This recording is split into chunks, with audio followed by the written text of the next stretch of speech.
Coming up in this show. I think there's a real tension between life and livelihood amongst our clients at the moment. And I think they are feeling that obviously life is the most important and therefore to obey all the lockdown rules and do things properly is important. But as we move on, livelihood is really climbing up what they're worried about and will there be jobs and what will those jobs look like and what kind of business do they work for? And that's where I think a lot of our clients are at the moment. That was Sophy Norris from London-based PR agency Flagship PR. In a few minutes, she's joined by Hannah Kerslake and my co-host Simon Quarrendon to discuss how the lockdown is unfolding and how marketing and communications people need to adapt. I'm Dom Hawes, and you're listening to Marketing Trek, the podcast for professional people with a passion for marketing and communications.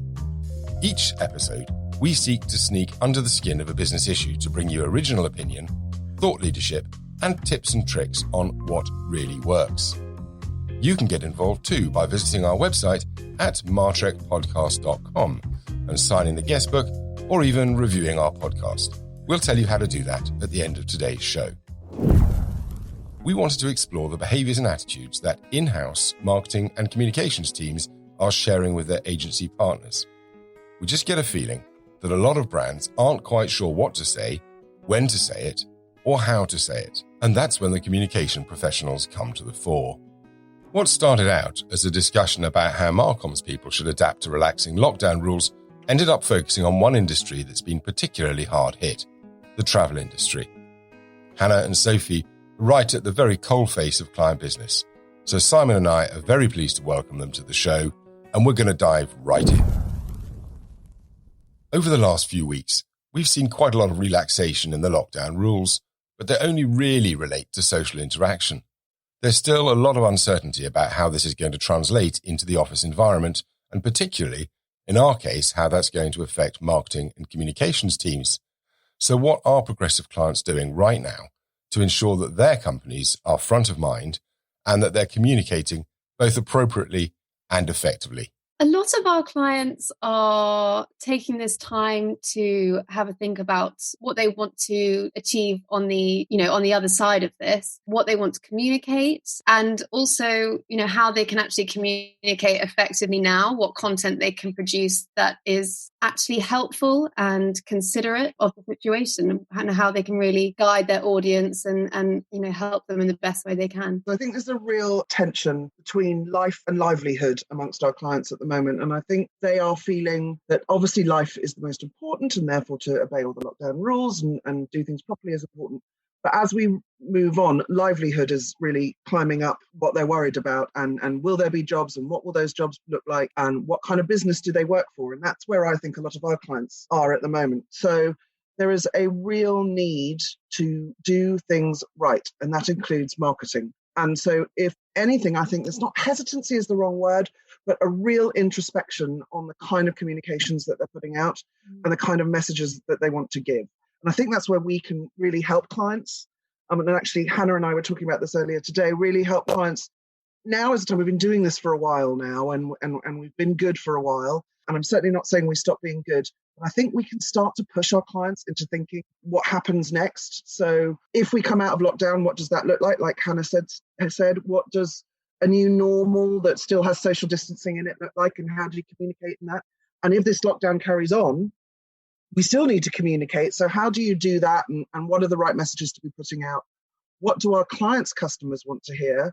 And I think we have a really big role in that. So we can be the eyes and ears of their customers in a lot of way. And what will resonate with authenticity and compassion and not just feel pushy. And so there's a lot of sort of tension in the sort of like a wire tension with clients on how they do things and do things correctly. Yeah. As the lockdown started to unwind, I think some of that pressure might have eased, but let's be clear, it's still not certain that there's a clear path back to the workplace for most people. So I think that tension is going to exist for quite some time yet. Seems to me that certainty might be the key. We used to be pretty confident in how we did things, but now many people aren't quite so sure. Simon, what do you think? There's almost a dichotomy here of pre-COVID, it was about brashness, and there was sort of a big focus on commercialization. And, particularly if you were living in London, you were conscious this was a very, very busy place. And this enforced idleness has given us all, frankly, a chance to kind of take a step back. And brashness has definitely been replaced with a sense of humility. I genuinely believe that we're going to see, after it's all, a much kinder society. And so all marketing and brands in particular, brands are going to need to slightly, I'm only going to use the word pivot once, and then that's it. Then it's banned from this podcast. But, all the brands are going to have to shift, and they're going to have to subtly shift their messaging to reflect this new, I hope, kinder, more compassionate society. So, hallelujah, goodbye to brashness, hello to kindness. Simon, I couldn't agree with you more. And actually, about probably 9 months ago, we were brainstorming for a client. So well before COVID even was a twinkle in anybody's eye. And we were talking about morality. And, we've been through the Industrial Revolution and we've been through the technological revolution. And I actually think for a while we've been bouncing around this idea of morality revolution, where we seem to have lost our way in taking our own responsibility and what was the right, good, honest, decent thing to do. And I think this has really turbocharged that. And I am the mother of 2 teenagers, and I know what they expect from their brands is going to be very different from what people expect today, and how they expect to interact in the world, and what they expect from us is very different.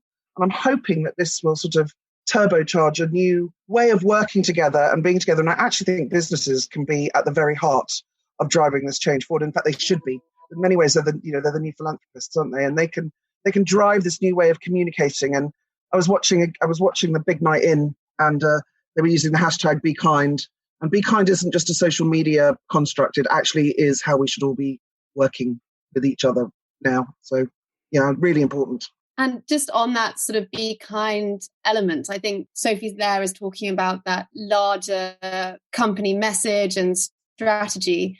But even for us at Flagship and the way we're dealing with our clients at the minute is a very much a considerate, kind response, because some of these companies have had to either cut back their fees or gone on hiatus. And I think for us, we're focused on this long-term relationship with our clients. So even those ones that maybe have had to cut back a bit on their communication spend, we're having regular catch-ups and touching base with them, because we care about them. And actually it's been nice to hear that they care about us as well on the other side. So we're getting to know our clients in a completely different way to how I think we ever expected. And the relationships, long-term relationships with them will be stronger because of it. We used to do that over long, boozy lunches.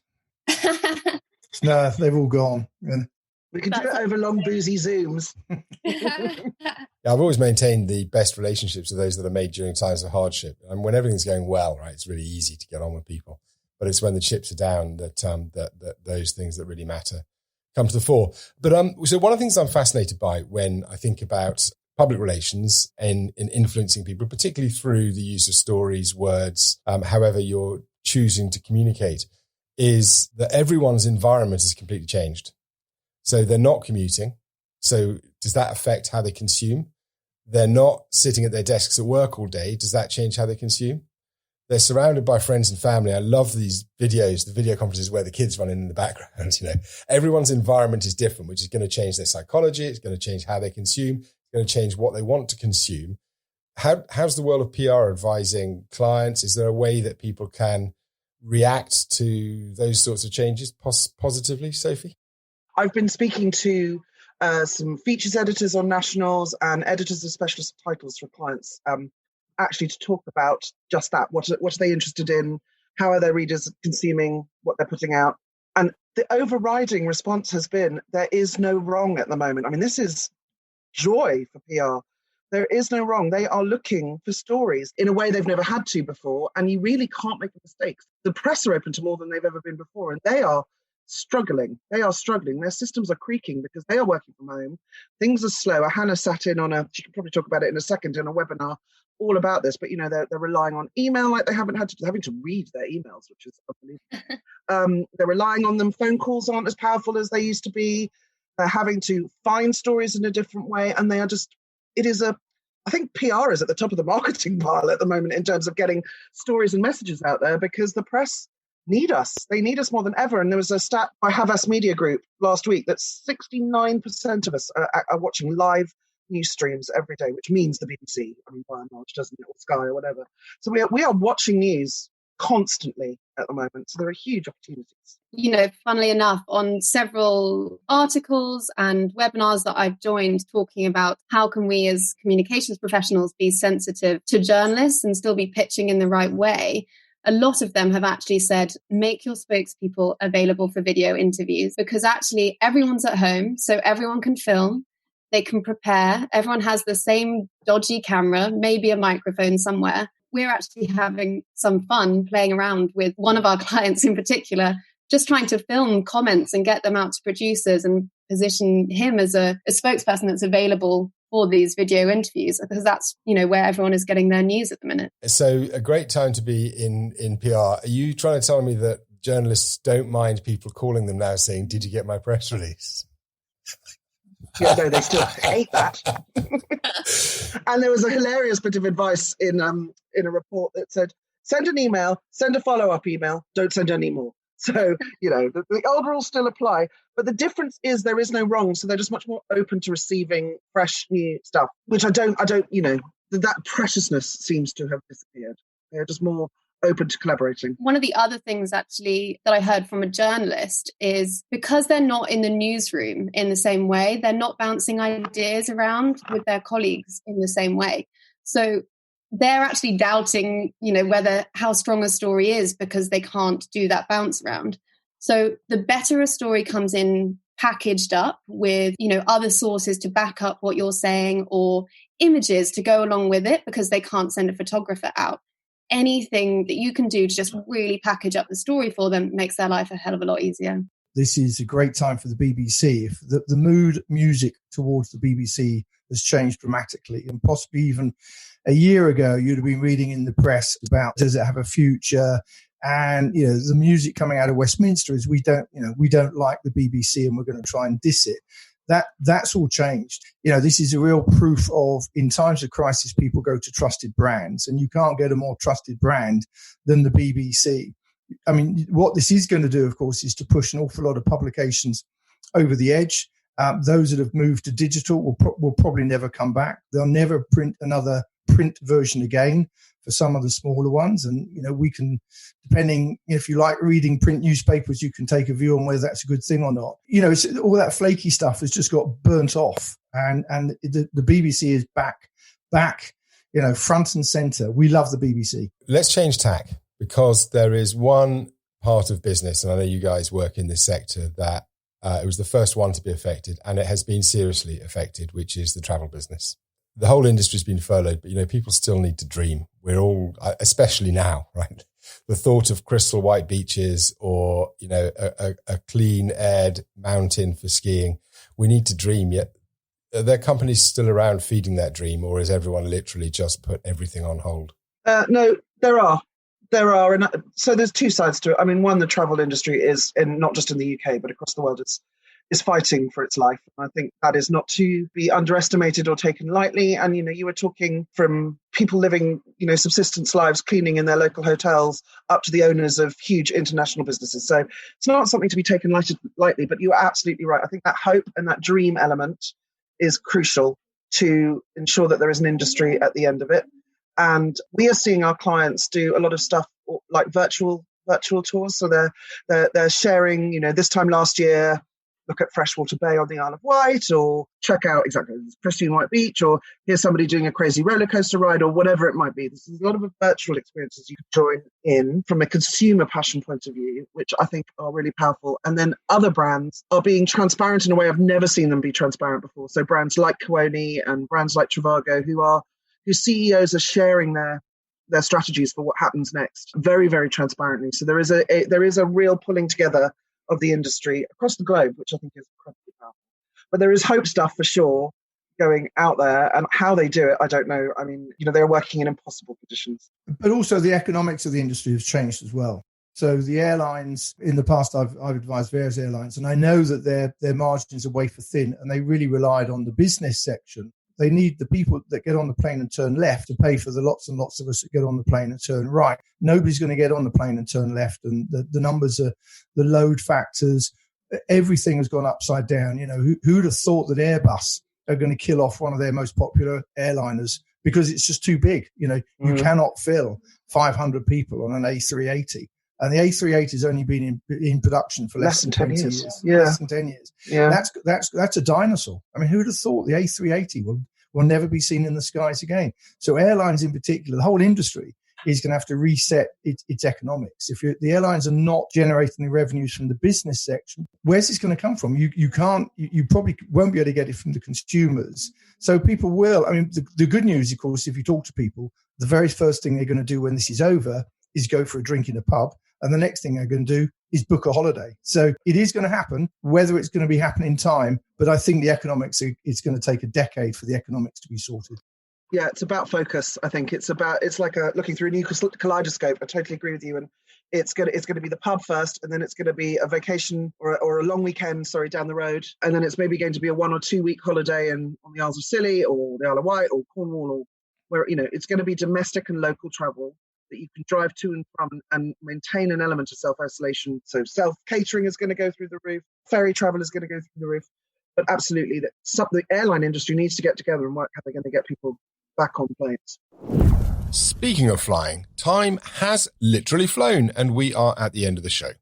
Before we go, Hannah, a lot of people listening to this might not have PR companies on board. What 3 top tips can you give them that will help them communicate effectively themselves?